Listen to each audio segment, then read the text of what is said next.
Le livre du ciel, tome 3. 25 avril 1900.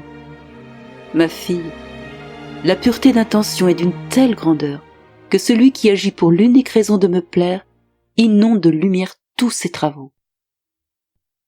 Alors que j'étais hors de mon corps et que je ne voyais pas mon cher Jésus, j'ai dû le chercher longtemps avant de le trouver.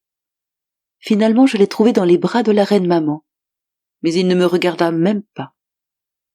Qui pourrait dire la souffrance que j'ai ressentie en voyant que Jésus ne se souciait pas de moi? Par la suite, j'ai remarqué sur sa poitrine une petite perle. Elle était si resplendissante qu'elle inondait de sa lumière toute sa très sainte humanité. Je lui ai demandé ce qu'elle signifiait. Il me dit: la pureté dans tes souffrances, même les plus petites, que tu acceptes uniquement par amour pour moi, et ton désir de souffrir plus si je te l'accorde. Voilà la cause de tant de lumière.